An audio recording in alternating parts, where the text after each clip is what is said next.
should always give it to because it's not the most painful thing to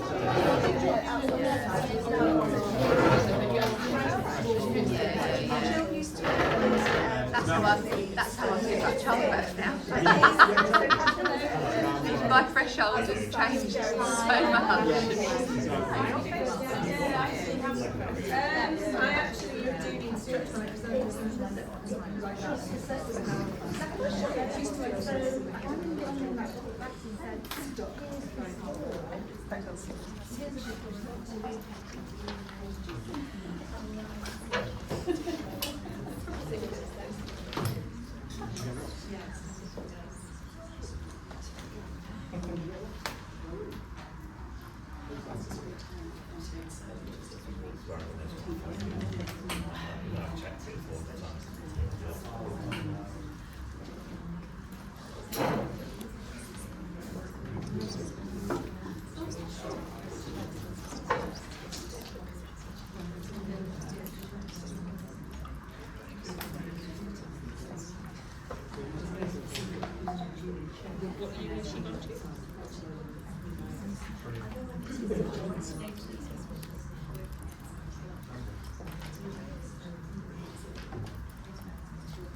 It's not I'm supposed to go out. There's a cannula in your arm after Jesus. Like I thought to massive thing later. We go from the drawers, so we're out. Sounds really Do you know what as well? Because of the treatment that I went through, I got so used to it that you just kind of so desensitized that you just like which arm do you want? And like I suppose like for some people it's a really big deal and they really can't put it down to talk to them. Just like what arm do you want? I'm just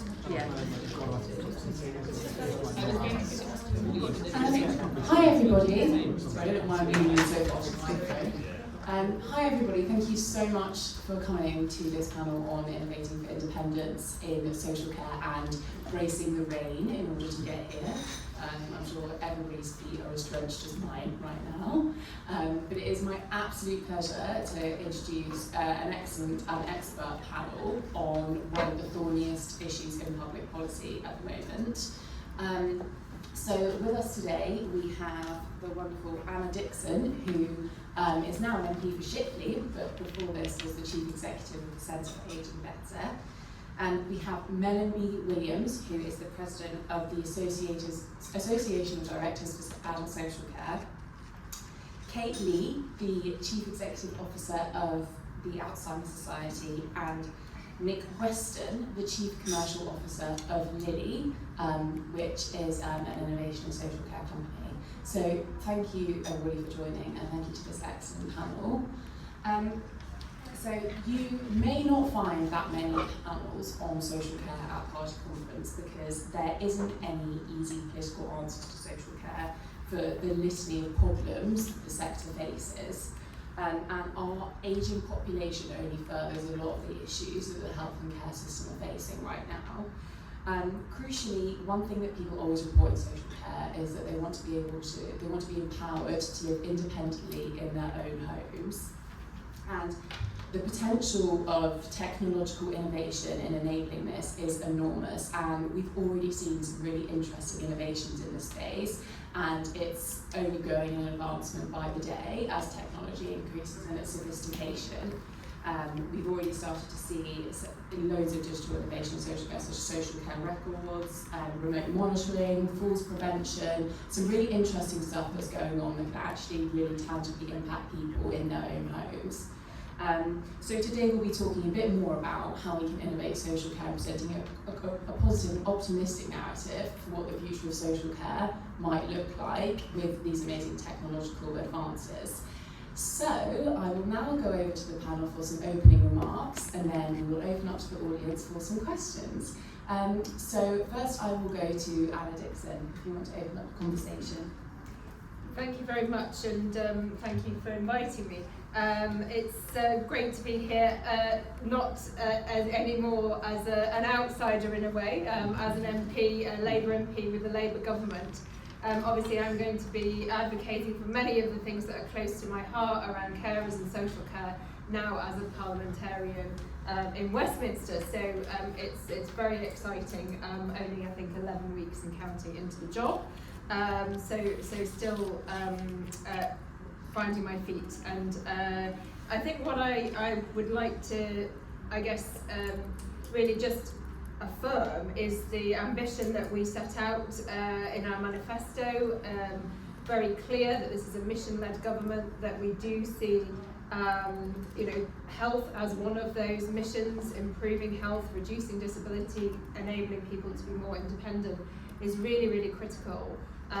Not only, in its own right, helping the NHS get back on its feet, helping people to live full lives, but also for our mission around economic growth. So we know that there's a really big gap in disability employment, and we also know too many people fall out of work and are not able to carry on contributing and working. So, sorry, I didn't mean not contributing when you don't work, but do you know what I mean, contributing economically through work. So we've set out some key shifts, which I think are where the innovation is going to really help.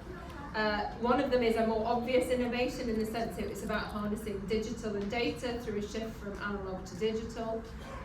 And so I think it's really important that when we talk about innovation, yes, there is technology and widgets, but it is also just making sure that we have that enabling infrastructure and are able to harness the benefits of digital AI and data. The other shift is from a sickness service obviously to something that's much more focused around prevention, but we can also look at prevention in care.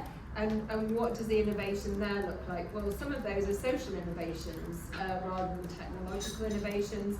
We know there are huge numbers of small community-based projects, voluntary and charitable innovations, which is just supporting people in small ways in their communities to live independently, to live well. And it's really important that we, scale some of that's shared, so that those innovations benefit more people, keeping them independent and well at home. And that's another part of Labour's obviously proposals is around Home First, really wanting to try and maintain people living in a home or home-like environment for as long as possible, which obviously also helps reduce people unnecessarily being in hospital. And that's really the third shift, which is really about shifting into the community. And I think when we think about the community, obviously it is the place that we live, it's our homes, and again, seeing how we can innovate both in home design, so more homes that are accessible, that adapt as we age, as our needs change, but also how some of the technologies in our homes, obviously more ubiquitous now, voice-operated systems, can really help open up new opportunities for people to live independently. So I'm really looking forward to the conversation. I think there's lots of opportunity for innovation, both in health and care, to help deliver on the mission and those shifts that Labour's set out. Thanks so much, Anna. Melanie, let's go to you for the perspective from ADAS. Oh, sorry. Hi, so I'm Mel from Nottinghamshire, so as well as being a Director of Adult Social Care in Nottinghamshire, I'm also here for ADA, so we represent all 153 Directors of Adults across the councils. I'm also very wet today, so I think most of you probably are. So I'm going to set a little bit of context for adult social care, just talk about some of the challenges and the opportunities, and then just, I suppose, drive a bit of the conversation. I'm also really keen to talk about some of the practical things that we've tested out in Nottinghamshire as well along the way. But just to provide that context, so about 650,000 people draw upon adult social care most of the time, and then we have contact with about another 500,000 people, so that's a huge amount of people that we support. And the reason why I mention that is because there's huge variation. There's a huge variation in people's experience. Some people just touch services for a short time, some people will require support throughout their life course, and they have huge variation in their strengths, their skills, their ability, the language they use. So English might not be their first language, they may use Makaton, they might not have verbal language. They may use sign language, they may use another speaking language other than English. So what we have to really be clear about is that when we're thinking about innovation, technology, it can both be delivered at scale and in a local way and personalised. And I think that's quite a huge challenge that we face as a sector. So I touched on some of the variation, but also drives huge inequality because there's a fact that people that draw upon state funded adult social care are poor. So people living in deprived communities will face a number of disadvantages, will often have more than one protected characteristic. They're clearly already under the Equalities Act because that's why they're drawing upon adult social care. So we have a huge challenge about digital inclusion, innovation, inclusion and access for people in communities. There's a real drive to make sure that as we're driving out innovation, we're doing that for everybody that we support and that it's equal and that can close some of those gaps in experience. Just a little bit about our workforce. So we have 1.5 million people that work in adult social care, so that's defined as skills of care, and they'll be releasing their report, I think it's this Friday actually, about the state of the nation, so I recommend that you have a look at that. But if we include our partners, so our voluntary sector partners, peer support workers, colleagues that work around us, there's probably about 3 million people that touch, in terms of their workplace, adult social care, and that ranges from somebody that provides social care in a prison, a social worker assessing somebody under the Mental Health Act, a care worker in a care home, someone providing mental health support. There's huge variation. So what that variation brings us is a lot of opportunity to innovate the way that we're working, to think about different ways of providing support to people. But equally then, it makes that sort of conversation on a sort of national, even a local stage sometimes quite challenging to think about how do you really harness that in a way that's meaningful. And like I say, at the start of my opening conversation, brings everybody with us. So I think one of the first things we have to do is try and understand what is the opportunity and challenge in that context. There's thousands of opportunities equally, we can think of those barriers. So I think it's really important to be clear about purpose and goal. So I think there's a bit of a rush, isn't there, to think about digital technology as an answer to the fact that we've got a workforce crisis and we're completely strapped for cash in the public sector. So I think we need to be really clear about what we're trying to achieve. I think certainly the overriding aim for me should be about enabling independence. So how are we enabling the people that we support to have a better quality of life in a way that's more equal in the society that they live in and hopefully in the place that they're choosing to call home. So that's going to be really important that we think about that quality of experience and how that supports access, because we know that we can, through innovation, increase inequality, we can create extra barriers and disadvantages. It's really careful to be focused on that. If we think about productivity, I think there's a reality that adult social care, the strategy that we've seen in the last 15 years has been that we're a low pay commissioner and low pay provider. That's how we fixed some of the budget constraints from austerity in local government. So within that, we have to be thinking about how real is it to be getting productivity gains, how real is it to be thinking about investing in innovation and creativity at a time when people are feeling, quite pushed really to the limits. But that again, like I say, is a huge opportunity if we shift to underpinning our workforce. They feel quite overburdened, whichever bit of the sector they're in, whether they're in local government or in our care provider sector, they're feeling quite overburdened, overwhelmed with bureaucracy, report writing, they're feeling quite stretched. And so it'd be really interesting to hear about how do we sort of support them to feel better and feel alive at work. I think the third thing I'd like to just pose is that I think as a sector we're well behind the curve. So if we think about how many providers are actually could say they're fully digitised, how many local authorities could say they're ahead of the digital curve. I mean, certainly Nottinghamshire, we feel like we're dipping our toe in, and we're one of the authorities that's seen as leading and innovating. It doesn't feel like I'm leading and innovating personally. So how do we mobilise that support from from sector experts, get capacity in, and invest at a time when we're feeling that we're facing some of our biggest challenges early, because we need the expertise, we can't do it alone. So that's kind of some of the questions I'm posing. So I recognise I'm asking you more things, but hopefully the conversation will evolve. We might find some of the solutions within that. Thank you so much, and we definitely welcome more questions. I think it's good to have a constructive debate on social care. Okay, next is Kate Lee from the Alzheimer Society. It would be really interesting to get from you from, I mean, it's about 60% of people that use social care in the UK have dementia. So a huge constituency in this policy area. So, thank you. So yeah, we're really delighted to be asked to be part of the panel. And as you say, 60%, so the biggest group of users of adult social care in the UK are people living with dementia. And the cost of dementia on the system is already huge, about 42 billion a year, and growing at a rapid rate. So some research we published earlier in the year showed an increase in that cost to 90 billion by 2040 if we do nothing. We've got about 1 million people diagnosed with dementia in the UK now, and that figure again is rising significantly and quickly. And as the population ages, although this is by no means only a condition of an ageing population, we know it's the most likely group to be affected. But who is also providing their care right now? So yes, big users of adult social care, but we also have 1.8 million unpaid carers in the UK.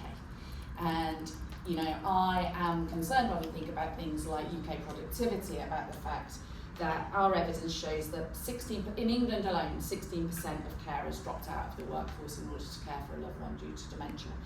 And of those, 2019 survey showed that of those that remained in work, the days lost due to their caring requirements was just short of £4 billion of cost. So if we really want to drive on productivity in the UK, thinking about how we ensure that work is a sustainable option for those carers.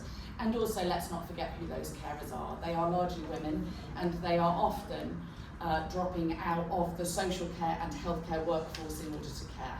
Because I talked to a family only a couple of weeks ago where the mum was looking at needing to go into residential care. That was going to be a significant cost to the family, and a little bit like the same as the childcare trap, it was far more cost effective to mum to drop out of being part of the social care workforce, which she was at the time, relatively low paid member of staff, to actually stay home and care for mum instead. And so how do we break that trap? So the truth is that if ever there was a disease, dementia is the UK's biggest killer. If ever there was a disease, if ever there was a condition where we could use innovation to significantly improve the outcomes of people living with a condition, but also to stop this condition overwhelming the state, it would definitely be in dementia. It's why I'm very proud of the fact that care and tech research is a significant part of the Alzheimer Society research agenda. And that ranges from everything from our Longitude Prize. I'm not going to tell you much about these, but happy to pick up questions on it. It's a £4.3 million global technology competition. I keep calling it the giant Easter egg hunt, but I can see my director of research will be staring at me down the room from over there when I call it that. I wanted 2 people in a shed in Hull to win this £1 million prize for the best piece of technology, but it will be amazing technology companies that I'm sure will also do that. We have an accelerator program which is developing solutions to reduce the impact of living with dementia, and that's working in everything from incredible banking. Some of you might have seen the SIVSTARS product that went through Dragon's Den.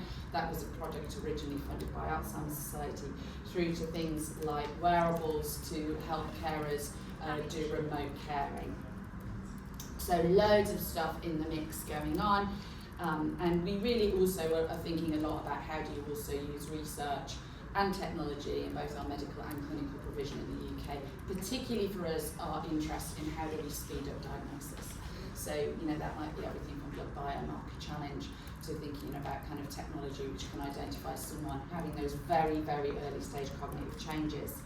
I do want to flag though that we also have some concerns. Alzheimer's Society, we believe we are the biggest representation of patient voice of people with dementia in the UK. We speak loudly on their behalf in the terms of their experience, and I do want to put some warning signs out there. The first is that technology does have the incredible opportunity to reduce health inequality. It also, for our constituency, has a high risk of driving more health inequality, particularly for people living in the UK without an adult child, who often find access to certain types of tech really hard. If you're living with a cognitive impairment, understanding about protection of your data, and I know that's something that exercises you guys and lots of thought on that, but that's quite hard to understand, you know, if you are living in a state that your dementia is made you paranoid, if you're living with concerns around use of data, how do we actually balance that and live? I think it's possible, but it's important to consider. We need to think about the risk of technology driving social isolation, because yes, you can see someone remotely at home for their GP appointment, but should you? We need to remember that social isolation is a significant factor in contributing to cognitive and the speed of cognitive decline. So how do we make sure that good technology and good innovation complements fantastic human support rather than replaces? But having said all this, it is clearly a way of ensuring that we, rather than creating a smoke screen of an amazing glittering technology solution, that what we use technology to do is to enhance a long-term sustainable approach to social care in the UK that's affordable, high quality, easily accessible, and actually works for everybody for the future. So really excited, we are very pro-tech, very pro-innovation, but really excited to understand how it can drive that future, but also hold people with dementia and the human experience of dementia at its heart. Great, thank you very much. And now over to Nick for the perspective from Lilli. Thank you. Good afternoon, everybody. Yes, Nick Weston from Lilli. So I think really important points been made by the panel. I'm delighted to be surrounded by such deep experience of the social care sector. I think that's really important when we resonate the voices. So look, we all know the problem. To keep the lights on in social care, we need to find £8 billion between now and 2032. That's the size of the fiscal challenge that we're currently standing against. The sector really is struggling because of these challenges and the austerity that we've had over the last 14 years. It's great that we get an opportunity to start to fix this. And tech is not necessarily just the answer, it's an enabler to the answer, to your point, Kate. Tech will enable things to happen and enable that workforce to be part of the answer.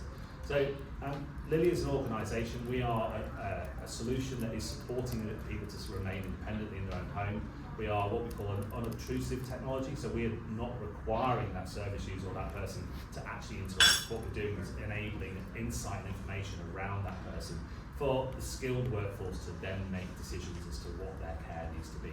So this is not about technology replacing people, it's about enabling the current workforce to do more insight and to be able to protect those people that need it. And actually to get people the right care. There's a lot of challenge goes into understanding what people need, and to be able to have insight across the long term is really important.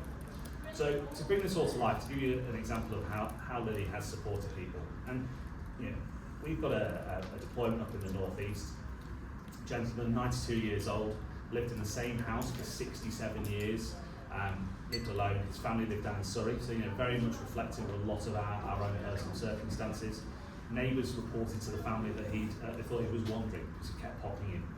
And actually what the social worker was able to do was to put Lilli into that person's home. And Lilli quickly told them over a sort of 2-3 week period of collecting data that he wasn't going out at night, that he was eating and drinking on a regular basis. He had a relatively small package of social care at that point, about an hour a day. But what she was able to say was, that's the right package of care for this person this time. He is safe, he is well, he's not going out at night. I can reassure his family that he's going to be okay. And she was able to say, I've made the right decisions to this point. I said, but at that point, what she was able to do is say, oh, actually, I'm going to leave this technology in place, because at 92 years old, he had an early dementia diagnosis, and he wanted to remain at home. She said, I know this home is the right place for him, but he's going to need support at some point. So what happened is, over about the next 6 months, quite rapidly his dementia declined over a sort of 10-day period, and she was able to take from the data that Lilli was providing to her that actually he was no longer safe to be at home, and actually the right decision for him was to move him into that residential facility. And if you zoom out a little bit, what does that actually do? So for him, the outcome was he was able to remain at home probably 6 months longer than he wants to with his dog, which is what he wanted to do. His family were reassured, and actually they felt that comfort. So from an unpaid parent perspective, they were able to remain in the workforce. And actually the local authority, who was the provider of that care, actually avoided about £20,000 worth of costs from residential, because that's what they would have had, without that data, they would have had to make that decision. And that's how tech is that enabler. And that's what it's been able to do. So what I can actually tell you is some of the work we're doing with the likes of Medway, where we're on track to save them £2 million in cost avoidance and cost savings from right sizing of people's packages of care this year alone. If we were able to do that at a national scale across all 151 local authorities, we'll be saving the system £300 million in the next year. And we know that this is a crisis for today, and actually part of the message I want everybody to leave here with is we need to act now, and we need, AI will use that term and people will want to say, oh, that's a future capability. Actually, a lot of this tech is not based on future capability, it's based on what is available now. So the Lilli solution, for example, to help kind of paint a picture of it, it uses the same sort of tech that people have in their homes from burglar alarm, so motion sensors, door sensors. That's the basis of this technology. It's what we do with that data once we've collected that. So that's really important for context, and that's what is available to local authorities and other organisations providing care today. So from if you think of that, £300 million that we could save local authorities over the next year from deploying that technology, and we're not talking about deploying it in a massive scale. The challenge that sits across the local government today is the skill set and the ability, as Mel's kind of pointed out, is that ability to actually deliver these things at scale. It's not there, and that's what the government needs to do. So from our perspective, what we want the government to do is to support an agenda that upskills the workforce, enables people to understand more about the capabilities of technology and be confident with technology. This is not necessarily a skills gap, it's a confidence gap. So where we really want it, what we're really looking for is the government to support that agenda. We're not asking for the government to support the deployment of our tech and the cost of our tech. We want the skills in the workforce to be the priority.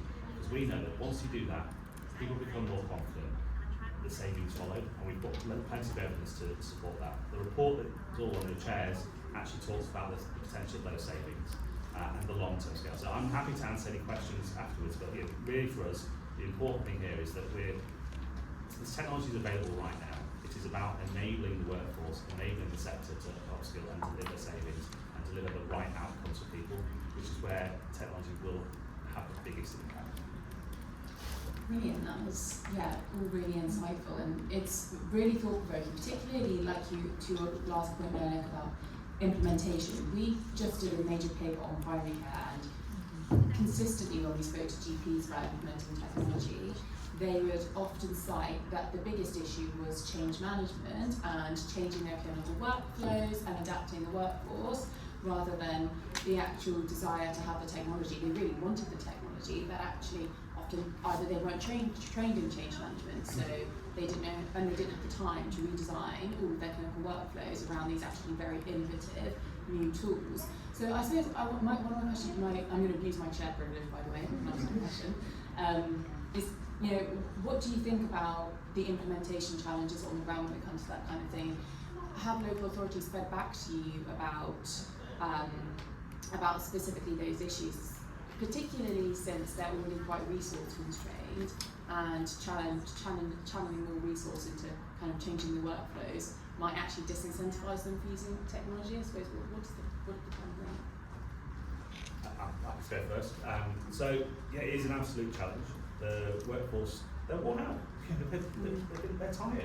And actually, when you start putting things in front of you, well, now you've got to use this, that becomes a challenge and an education piece. So what we see, and what we've been working with the likes of with Mel and other local authorities, is to how do you overcome that? By how can you provide supportive services whereby actually it's the ease of the use of the data. What does the data show? So if you think of the example of a UTI, which is actually the biggest killer of people over the age of 75, actually it's something that can actually be treated with simply with antibiotics. So what Lilli does is by actually highlighting the change in somebody's habits, such as their use of the bathroom, actually enables a proactive opportunity. So it enables that workforce to make a phone call and say, this person needs to go to a GP, rather than having to deal with the reablement, the hospital stay, and all the impact that then follows. So it's about getting them to see that and understand that value. So the real challenge is helping them understand what's in it for them. And that's where we are trying to support most with additional services, not just the technology, because that's not shiny buttons and technology, not just it. Yeah, exactly. And I suppose if you want to make technology the enabler, you need to make sure that it's integrated properly, right? I suppose, Melanie, what do you think about that in conjunction with the integrated care systems model? I think one of the benefits that people cite with the ICS model is that it could bring local authorities together, and you could potentially group those resources to better implement tech, for example, if you lower the cost for each individual local authority. Have you found that in some of your work, that it makes things easier, harder, net neutral? Okay, I suppose I'm going to answer your first question and come back to that, if that's okay. So technology has to be part of the approach, not the approach. So if we're just thinking about strength-based practice and enabling risk, for example, focus on people's assets, that's why you then maybe encourage somebody to have a wearable, because that thinks about then data and insight. You do need to equip the workforce to be able to use data, insight and intelligence. So that's quite a shift in culture, because assessment currently within social work thinks about a lot of feedback from others, so it considers feedback from people that know the person best. Family carers have quite a strong voice. So in order to balance that, there's quite a culture shift to be able to support them to be able to think about that data. Thinking about the integration within the ICS, so ICS is a hugely variable, so within my integrated care system there's two local authorities, and we do work closely together, and we are piloting a similar approach to technology. There is a real opportunity to think about that right across the integrated care system. And in Nottinghamshire, we've really focused hard on interoperability, so an ability to share data that's outside of our operating systems, with a particular focus on transfers to care. So whether the transfer of care is from hospital to community, or from community provider to primary care, or primary care to social care, we've worked hard on that data exchange. That's taken some 4 years to pull off, with getting through the information governance. There is, the data sharing protocols. There's a huge amount of work, and I think that integrated care systems can offer some of that. I think that's where there's great opportunity actually, is in helping us get over some of that bureaucracy and working that through with that infrastructure. In terms of impacting practice on the ground, I think that integrated care systems have got quite a long way to go. So I think the ideology is there, but they get stuck in the practicalities, and the practicalities are integrating across 7 to 10 organisations in health and social care. The role of social care providers within that, I think, varies across the country. So I think there's quite a way to go in the development of ICSs before they can start to really harness those opportunities. But that's probably another topic. Yeah. Don't get me started on integrated care. Yeah, it's one of the most vibrant policy topics in healthcare policy at the moment. Is anyone else want to Yeah, I'll come in. So I think we need to sort of go back to basics, really, that with any technology, any product, is being really clear about sort of who is the primary user, and making sure that it actually works for them. And so I think the sort of person-centered design approach is really critical. The work we did around age-friendly sort of products was also recognising that the more inclusive, it should just work for everybody. So if you design really well, it should be, you don't need to design too many specialist products. I think there's been a sense in the past that we've designed products, very niche products, and particularly at older ages, some of those products feel quite stigmatising, and they're not very beautiful things, say, to have in your home. So, I think there's a real need to get back to real basics here about sort of the desire for these products, the design of them, because there isn't otherwise going to be the usage. And I said this earlier, I don't want to repeat myself because I'm on about 5 panels today all around social care.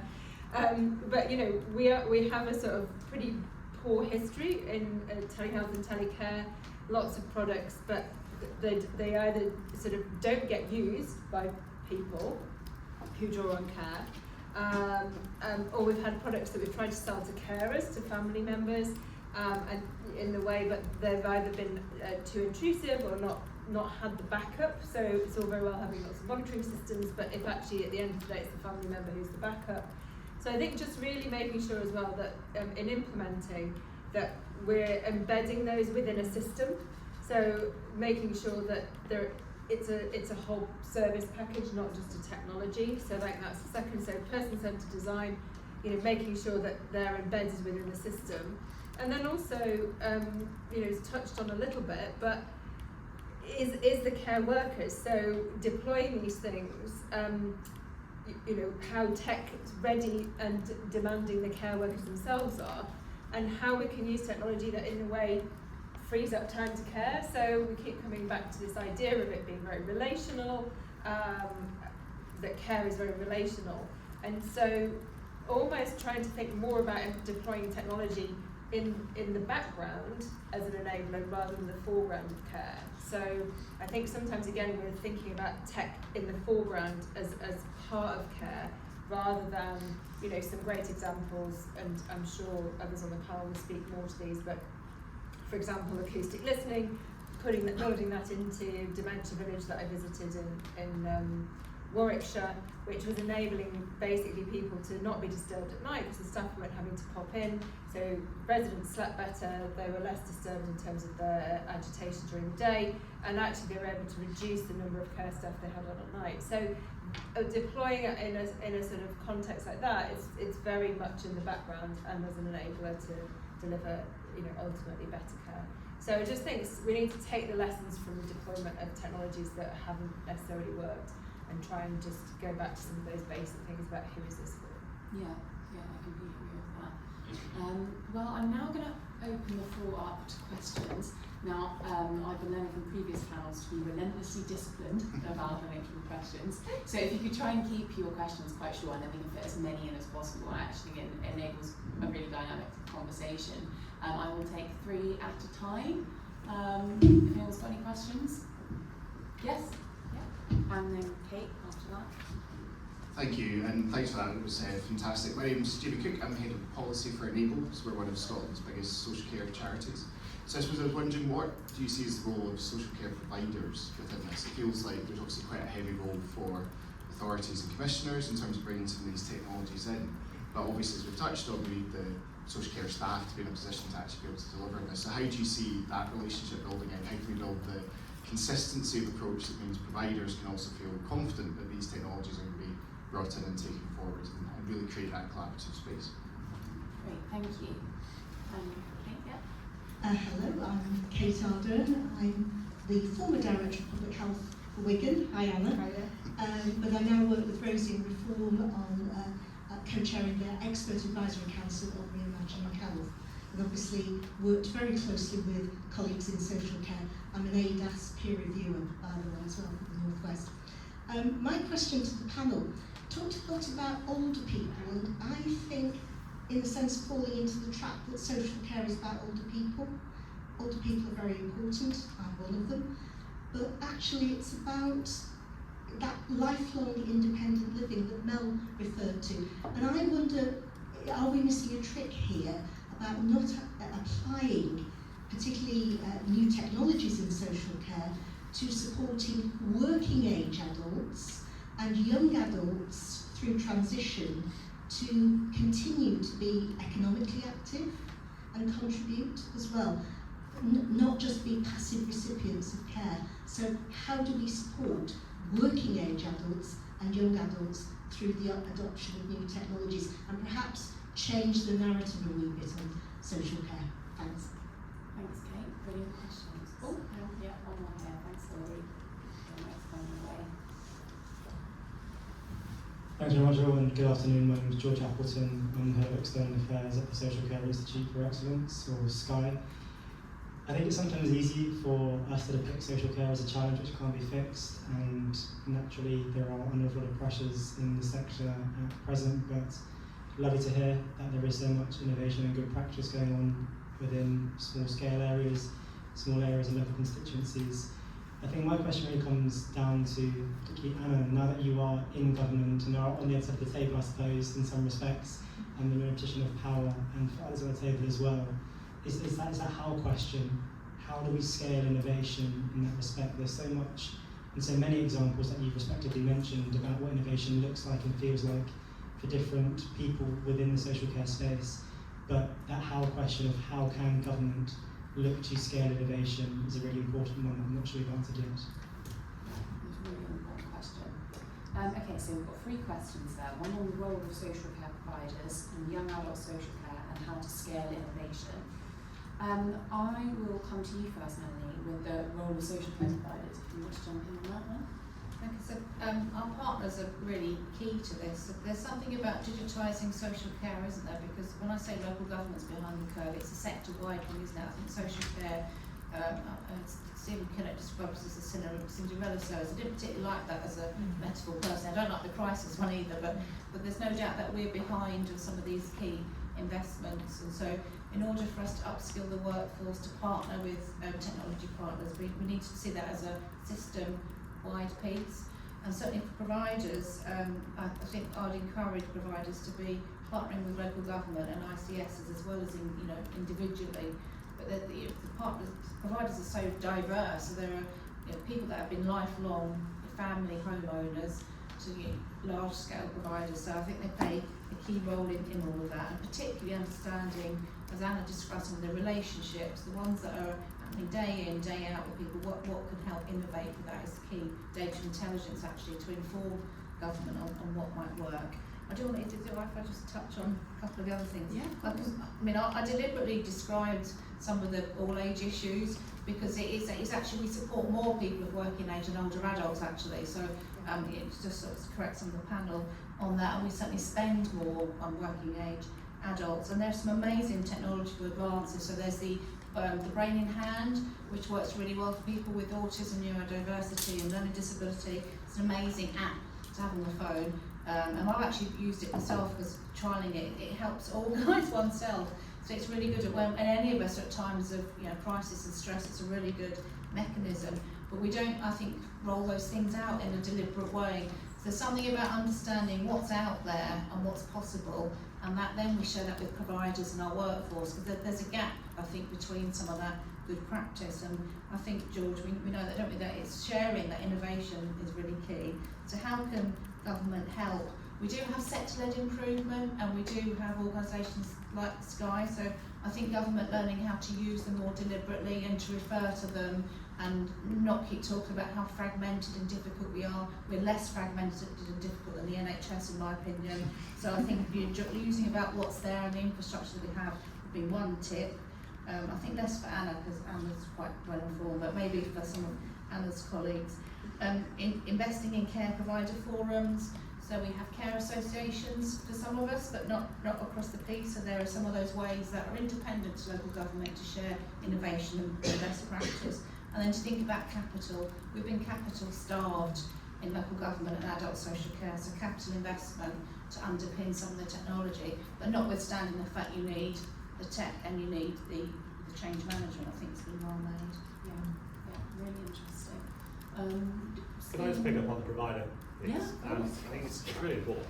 From a commercial perspective, how they get paid, that's actually the question. How do they get paid for using that technology, or how do they see that commercial benefit? So if it takes them 15 minutes to replace a visit or they lose out, how are they going to get that money back, or that's really fundamental.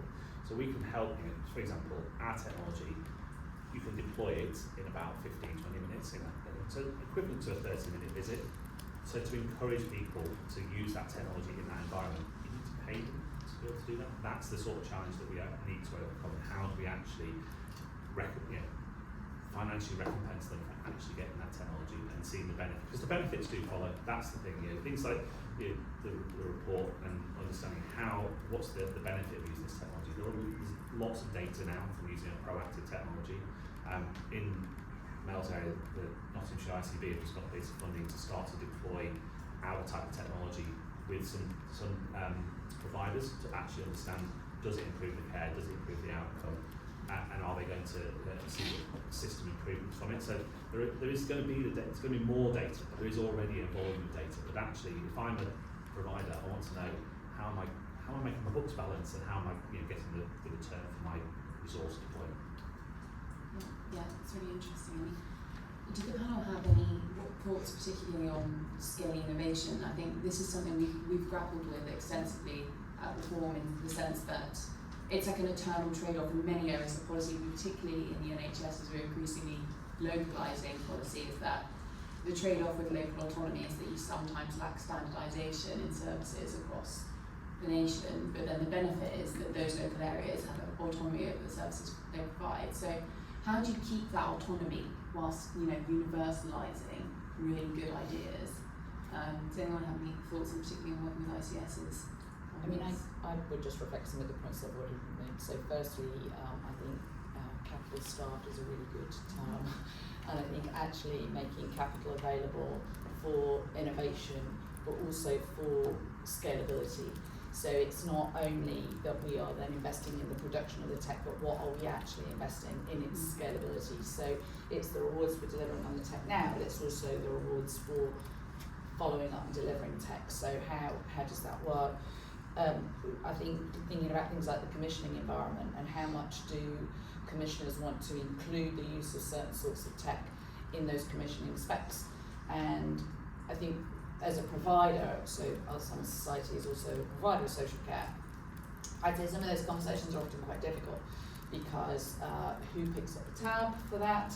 And things like data sharing protocols, if they were nationally established so that we are aware, like as a third sector provider, we are often excluded certainly from NHS data, and less so social care data, and certainly less so working with the ICSs. And I think the other thing is looking at where we could get really, really good co-design and co-production in the establishment of how this tech works. So we've been doing loads of work with ICSs around the UK, ensuring that kind of tech solutions, quality solutions, things like dementia strategies are designed in the first instance, really hearing the voice of people who need them and lived experience within those, so that the solutions work, because actually the results drive the scalability and you know, profiling, best practice, what's worked, just as frequently as possible, I think is, you know, I know we always talk about that, but I think really hard-edged evidence, funding the production of that evidence. Where we funded innovation, we have allowed for evaluation and promotion, communication of the evaluation results as part of the costing of the innovation, so that what you don't just get is the innovation and then it stops in a local team. Yeah. So what can you put into how you produce the entire package right from the start of co-production through innovation, which is driving scalability as the kind of end point. I just wanted to pick up on the point about lifelong independent living and the importance of that. I completely and utterly agree with that, and I would say, even as an organisation that is bound to represent the views of older people, I would really stress that the importance of innovation here is the 1.9 million unpaid carers. It is about their lifelong living. It is about their productivity.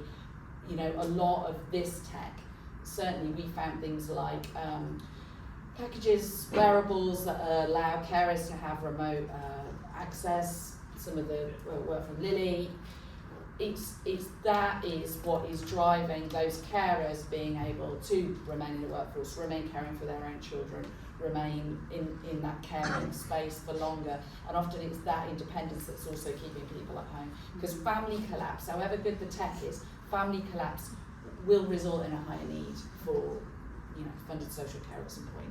So how do you look at that whole package, and how does the technology work with the carer as well as the individual receiving the care? Yeah, and I love the phrase results drive scalability, because it's instinctively very, very true. Yes, Can I maybe just say a word, and particularly picking up Kate's point, and apologies if in the way I spoke about it I wasn't inclusive of people of all ages. As you know, I was chair of the Reimagining Care Commission, and one of the very things we said was priority was the rethinking attitude, so people understood how important carer support was, that it was about working age as well as older people, and trying to really get people to fully understand the difference it can make for people of working age. And that really then comes to the point around where is this scalability going to come? So, and I think, you know, Scotland is an interesting case in point, because I was an advisor on the Feely Review, which was around the National Care Service in Scotland. And one of the hopes there, at least, was that there would be much more drive, as there was within the NHS, for nationwide sort of improvement approaches, which would absolutely take some of the innovation from one part and look to scale and spread. I think, unfortunately, it got very bogged down in more structural discussion and lost some of the impetus, which was around, actually, rather than just these things going on in patches, how could we use through a national care service? So obviously we'd like to learn from that in England as we embark on looking to set up a national care service, not as a top-down organisational form, but much more as a set of national standards and some elements of a national structure where things can be best done at a national level. And hey, isn't one of them the sector-led improvement approach, where we should be looking at the interoperability that might be necessary across the sector, the data sharing agreements, some of the sharing of best practice and that improvement support. So, you know, let's, as we think in England about creating a national care service, you know, learn from some of the implementation sort of challenges that Scotland have faced, and in trying to do a personalised, locally led approach, think about, well, what could be done nationally that would help make sure we don't end up with lots of reinventing of the wheel. But the other point, sorry, just a final one, is around personalisation. So again, the point of the National Care Service is not to diminish, in fact, hopefully it will be to accelerate. And certainly ideas we put forward in the Reimagining Care Commission around how you give more sort of trust, we called it, rather than control, choice and control. We were talking about empowerment and trust of people who draw on care and support to know what they need, know what the goals are that are important to them. And so actually technology becomes less an issue of is it being commissioned, you know, is it embedded and provided. It is much more of a sort of pull. You know, if people are empowered with personal budgets, actually if the technology works for them, whatever that technology is, if it's well designed, inclusive, and does what they need in their lives, whether it's home adaptations or, you know, voice technologies or apps in phones, if it works for them, then there'll be the pull to buy those things. So I do think that sort of I don't like to call it consumer empowerment, but the you know, if we do put more power and money to self-direct, then I think actually it almost creates a better pull for technology than trying to think about the sort of more top-down approach. Yeah, and so just to add on that, I think, and then the role of providers and local government is to then be advocating for people that can't pull. So we have a role in pulling, so I can see Karen nodding. So I'm thinking about adults with a learning disability who we know are so technology disadvantaged because there isn't the investment, they're not able to, and their families aren't able to purchase some of that on their behalf. So we've got a duty, which hopefully will be part of the National Care Service, about making sure that we're pulling on behalf of people that can't pull themselves. Yeah, really good points. Right, I'll open up for another round of questions. Great, I think that actually is that 3 minutes. No, 2 minutes, perfect. Yes, we start here, so we're going to Hi there, my name's Anne-Marie Violet. I'm from Vodafone, I'm the Director of Health there, and I used to work in the NHS, and I agree it's far more complicated. Also, really good topic, integrated care systems, so we can do that on another time. Obviously, coming from a telco company, I have to make the point that as a plea, connectivity, 5G, so important in everything that you're currently discussing, and that's something that, you know, is probably one of the reasons why I came to Vodafone actually, was to kind of look at that sort of building basics concept to actually improve health and social care. The other thing I would pick up on is the digital divide. So we have a programme called Everyone.Connected, which is all about being able to roll out devices and packages with social care tariffs to individuals and to organisations, charities that can help and support in terms of connectivity. So if you're not aware of that, I think it's one that's really useful to know about.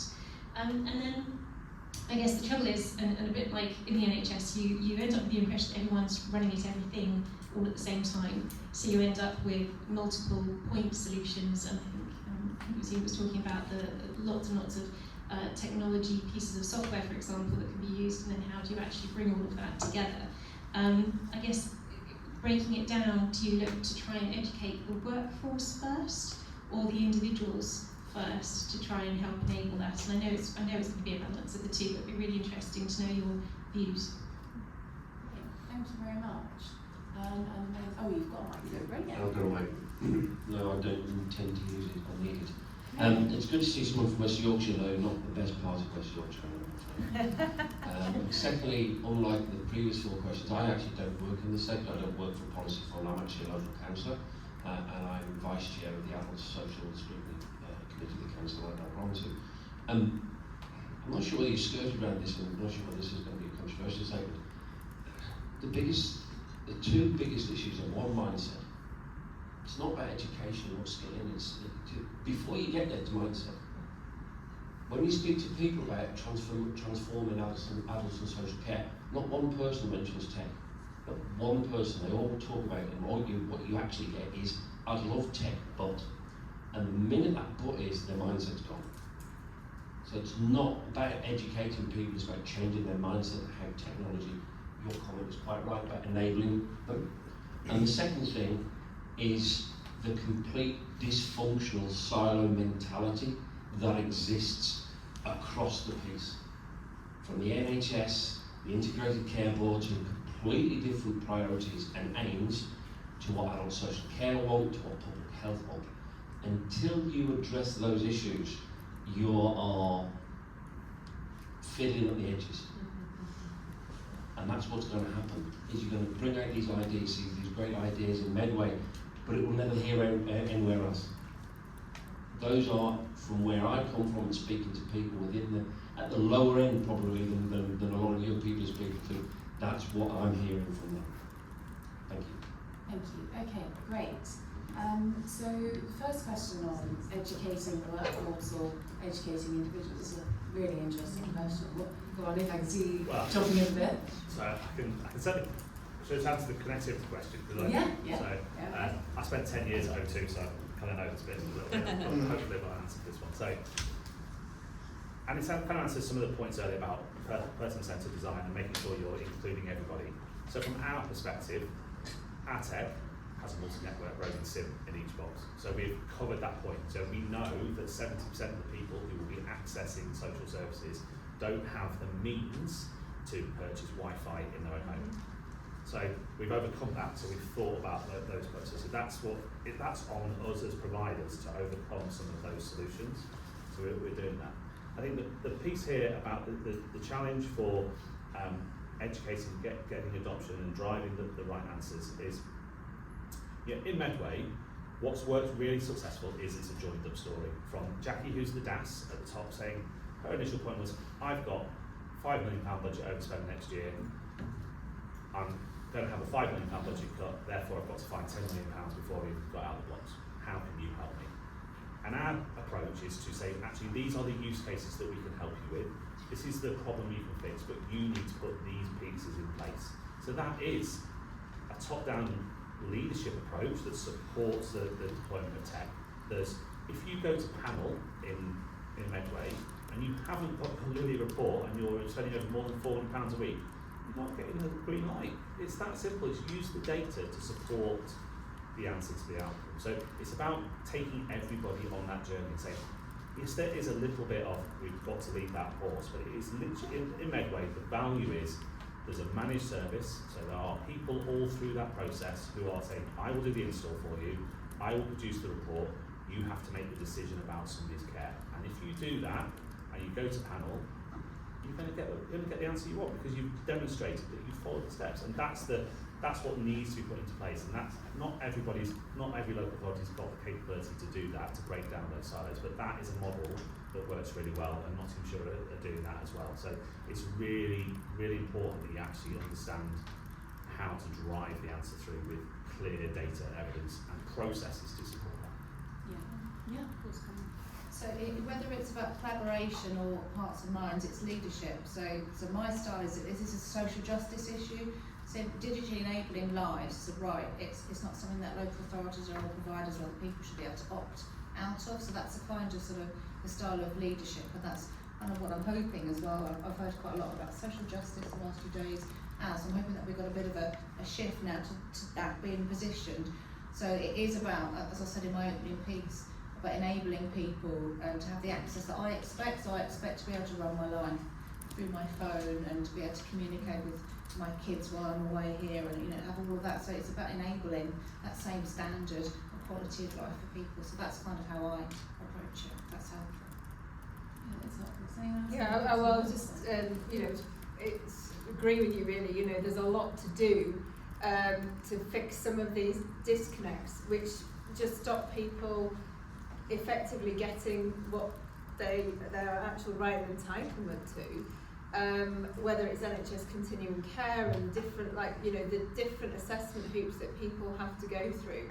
And I think what we really hope is, well, you know, by sticking with and maybe improving upon some of the structures that we've inherited around integrated care, but going further in terms of creating neighbourhood teams, thinking about how do we bring community health services together at that local level, that we can try and do something about fixing. But at the end of the day, you know, I see that with the National Care Service and over time, we've got to improve access and entitlement to social care to put it on more of a par with the NHS. Ultimately, you know, that is the long-term aspiration, because otherwise we are just going to have things that don't join.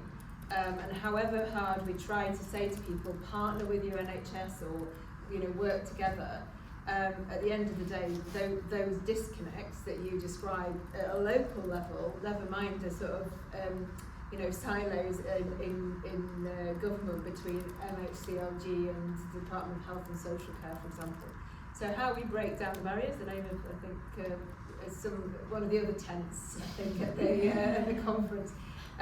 You know, within and between, I think is really important. But that's why I keep coming back to, like, if we can put the person who draws on care and support, their goals, their needs at the centre of things, if we get that mindset and a system that's working to focus on enabling them, I think we've got a much better chance than trying to fix these structural things from the top down. So I'm very pleased that our Labour government, in talking about a National Care Service, are very clear that it is to be locally delivered, it is to be person-centred and co-produced. So I look forward to being part of helping to shape and deliver that.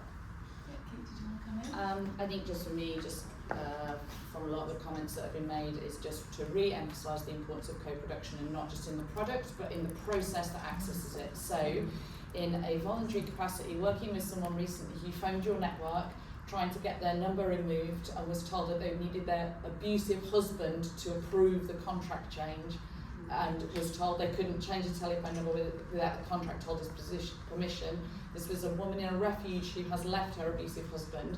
It is someone with a cognitive impairment, whether that is available to them, whether they could have that provided kit free of charge, supportive. If you phone with a cognitive impairment and receive a support team who have no dementia training and don't understand what you're asking for or why you can't process what you're being told, the accessibility issues become a bigger issue than whether you're producing or delivering the product. So it's that co-production of the process, the accessibility, how do you want to receive it, how do you sign up and get agreement from these amazing products that are on offer. So for me, it is about co-production right from the start of the process. What does it feel like to phone a support line? What does it feel like to phone a product provider? If you have a cognitive impairment and you don't have an adult daughter that can phone on your behalf or will be taken seriously. So it's really that social justice piece for me starts way before whether this is being provided. It's about the accessibility to that provision. So I think there's so many amazing solutions both now and coming with tech. I love the whole point about the backroom support, like you shouldn't need to know you're accessing it, and I think there's huge power in that. But the importance of ensuring that co-production on how that's accessed with social care workers, you know, people working in this field, with voluntary sector providers like us, how will you access this tech? And we can tell you we wouldn't be able to access it through our current commissioning requirements, because this is how our commissioning requirements work and we have no way to shape that. So in those discussions about how this happens, how will this be scaled and what are the barriers to that, are as important as do you like the tech solution at the end. And so for me, it's just if you want to crack it, think about the total piece. Yeah, and a very compelling note to end on. I really enjoy it. Co-production is sometimes used as a buzzword, but it's really nice to hear what it means in like material, tangible terms when somebody's designing a process. So thank you so much to our panel. I thought it was a bunch of really great contributions, and thank you so much to Lilli for sponsoring the panel. It's been really, really great conversation on social care. So thanks everybody for coming, and I hope you all enjoyed it.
Who's best in your team to send some like photos to for a press release? I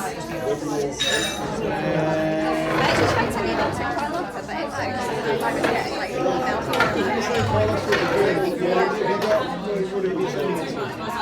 Oh, I've actually. I think it was his first name, but last name Alzheimer. Don't worry, but what's his last name? And then yeah, first name, not last name. I will. Yeah, actually, I don't know what it was great. Oh yeah. I know Tim. We're working on mental health, national mental health. How's Tim getting on? It was a while ago since he left local government, isn't it now? Yeah, I mean, you've got the challenges that you outlined there. It's a good stride to develop.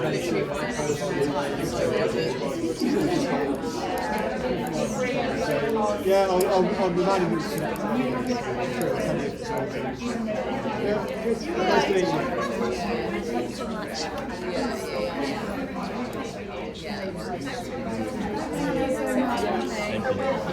Thank you so much for that. How do you guys find that? Hi. Yeah, good chat. Yeah. It was good to lots of good discussion again. Yeah, I thought it was like the really optimistic. Yeah, I think so. I also like again.